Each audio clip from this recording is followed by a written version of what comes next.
I know back in 1966 the James T. Kirk said it was a 5-year mission, but it turned out to be a little bit longer than that. And I don't know whether you felt the need to go to every single adventure and misadventure over the last 42 years to put yourself in this place where you could write this, or whether you thought, I know enough to a point to just be able to make this a fresh story for me. Well, Star Trek's had a very sort of mixed, or met with a very mixed reaction in many ways. You know, in fact, their original 5-year mission was cut short by a couple of years in the original run of the series, but then it went on, you know, in syndication to become, you know, more popular. And then there have been so many iterations of Star Trek over time that when they first asked if I wanted to be involved, I thought, you know, it's a tough one to sort of nail down because there have been so many versions and series.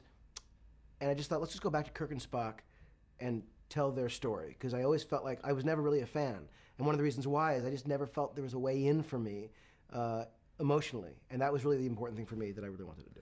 Well, that great thing that you've been open from the start, that you were never really a fan, you're more of a Star Wars guy, is obviously just for you, it wasn't a case of pleasing comic book guy, it was pleasing all those people who aren't yet Star Trek fans. Well, that was the priority for me in doing the movie, was to try and make a film that was a standalone movie that would work, you know, for people who want to go see a movie, you know, where there's like crazy, you know, with this action, adventure, and romance, and, you know, emotion, and just all the things that I sort of love about movies in a movie. It happens to be a Star Trek film.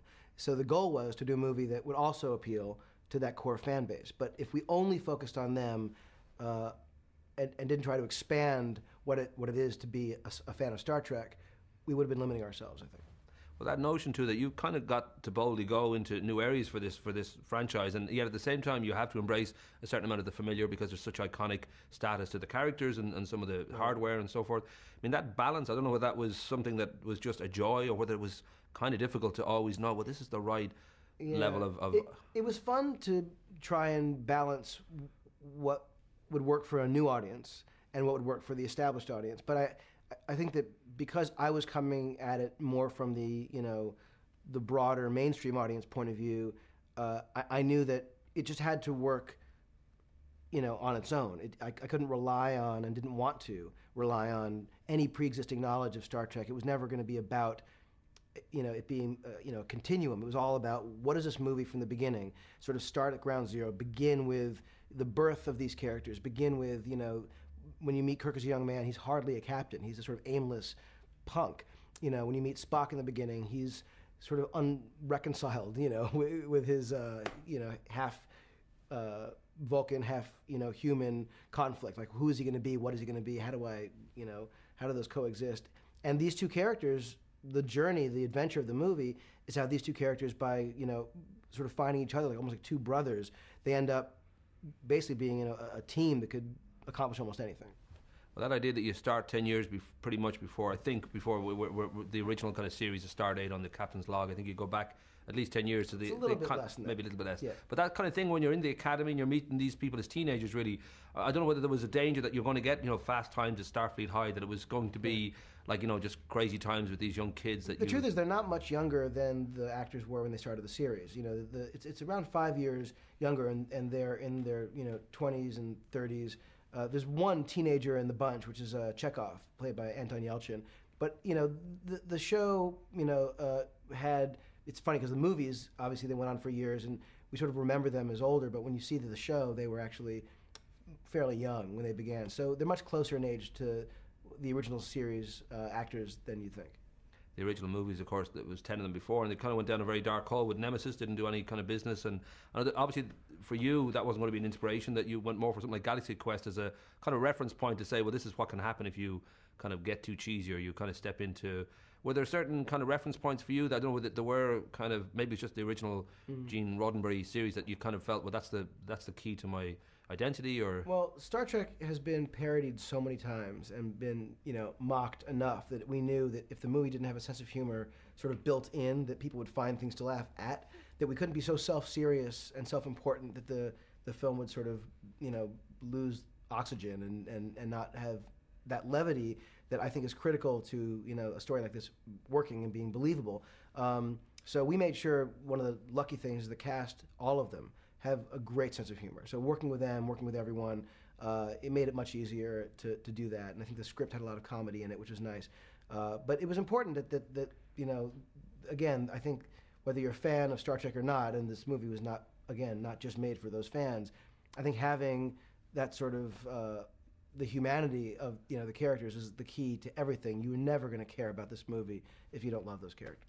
You've built up quite a kind of canon of work now with your Bad Robot company, and people know you a lot from the television stuff you've done, Alias, Felicity. And I wanted to actually mention Lost, the fact that this show that you co-created with, is it David Lindelof? Is that how you pronounce it? Damon Lindelof, yeah. There we go. Yeah. It's a sort of show that even David Lynch probably is confused at this point, where he's not quite sure what's going on. I don't know, for you, it's quite a definite line between you can dazzle people with brilliance and you can baffle them with bullshit, that there's definitely a plan here. Or is there a little bit of kind of let it just free form, and I know the ending, but let's just have fun before we get there? Well, the thing about the show, I left in the first season to go do Mission Impossible 3 and Cloverfield and Fringe and now Star Trek. Damon Lindelof, who I created Lost with, has stayed on the show the entire time. He produced Star Trek as well with me.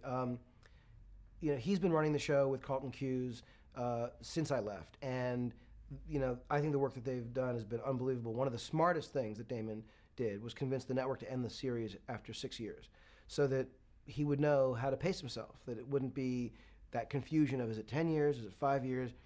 When you don't know, when you're doing a storyline that's linear or serialized, you can start spinning your wheels and doing things that are just BS, and you don't know what the point is. Because he knows where it's going to end, everything's been, for the last 2 years, been paced to that end. And there's an amazing ending that they're going to do, which, like any series, you're flexible, and as you go, you make adjustments. So I'm not saying that they've written the last episode, but I can tell you it's going to be amazing. I think it'll be very satisfying. The idea too that you're such a busy man, you've got so many different things going on. But what I've been reading is you've got the Dark Towers, possibly. You've got Mystery on Fifth Avenue. You've got an untitled Hunter Scott project. You've got Anatomy of Hope is on TV, Fringe and Lost and Morning Glory. Is there a sense that, I don't know whether this is 24 hours a day for you, or I don't know whether you can allow yourself time away from this, because it does seem you've got just something going on all the time. There's a lot going on, but I also work with incredibly talented people who are doing, in some cases, most of the work, in other cases, all of the work. So for example, with some of the projects you're mentioning, some aren't happening, but then there are others that are happening that you didn't mention. And it's just like, because we have a company, our little company is, trying to pick and choose specific things that we think, oh, we'd kill ourselves if we didn't have something to do with that. That sounds too cool, too much fun. So the good news is we're working with really talented people who are doing their job, and I try to help out as much as I can. But look, my wife and I have 3 kids. That's the most important thing.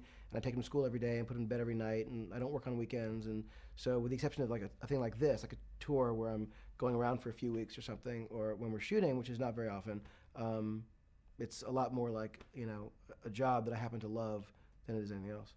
And I'm guessing, I think I've got to just wrap up now, but very quickly, you've always struck me too that you're much more kind of Spielberg than some, European Hans-Jürgen Seiderberg, or more Star Wars than Lestrada, that you really want the idea that you just get an audience and hold them captive, and they're entertained completely, rather than the festival circuit love you. Is that something early on that you decided, well, I just love the idea that you reach a lot of people and you knock them out with it? Well, I never made a decision to sort of be one thing or another.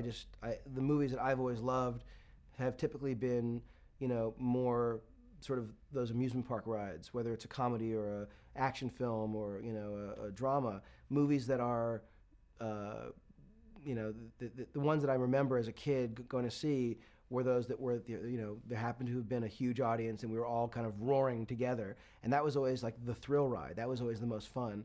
And that has appealed to me. That's not to say that, when I wrote Felicity, it was a very small, kind of romantic, sweet little show. Or when I wrote Regarding Henry, that was much more of a sort of straight drama.